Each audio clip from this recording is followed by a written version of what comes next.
want to talk a little bit about how you can get support to cope with debt.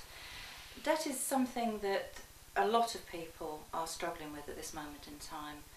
The recession, people have been made redundant, and also with the current marketing, we're encouraged to spend. Every time we go into a store, they're asking you if you want a store card. You can get such and such a discount if you take out a card today. And money's being thrown at us left, right and centre without any thought of how we're going to repay all this, and it can become an intolerable burden trying to cope with paying back this debt. So I just want to run through some ideas that might help you if you are in that position that you have got some debt to deal with. Firstly, it's a good idea to discuss the debt. Don't try and keep it to yourself, particularly if you're in a family situation. Other people in the family need to be aware of the struggles that you're going through. I know that your teenage daughter might feel that she's got to have the very latest designer trainers because all her friends have got them. But when you've got thousands and thousands of debt, that sometimes might not be appropriate.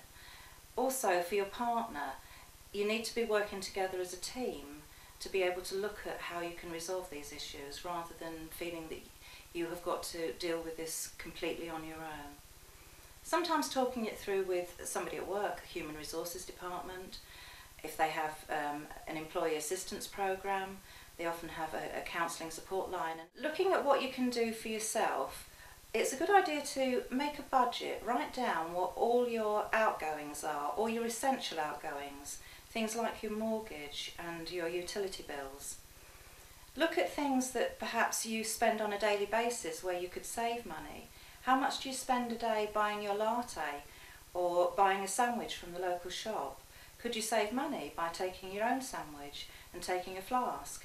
It might not look quite as flash, but it's certainly going to save a lot of money when you total up over the week how much you've been spending. Look also at how much money you're spending on things like entertaining. Do you eat out several times a week? Can that be changed to perhaps inviting people round to your house for a meal rather than meeting them out at a restaurant? Simple things like this can make quite a lot of savings at the end of the day. There are some very helpful money-saving websites that you can access on the internet, and they can give you very useful information as to how you can actually save money, and they have an online budget planner as well, which is very useful in helping you to organise your finances. In the worst case scenario, if you find that you just can't meet your monthly payments, there are organisations available where you can go for assistance, and some of these will be listed on the fact sheet with the contact details. One of the best known is the Citizens Advice Bureau, and there are bureaus available in most of the large town centres, but also now by telephone counselling as well. The CAB are very good at actually looking at all your finances. They work out what your income is, what your outgoings are, and they will write to the people that you owe money to and perhaps arrange a repayment scheme where the payments are less. Sometimes they can actually get the interest frozen or reduced, and they will keep in touch with the debtors for you. They do seem to carry a lot more weight. So don't feel that you've failed if you have got debt. It's something that can happen to anybody. Even the richest people can find themselves going bankrupt.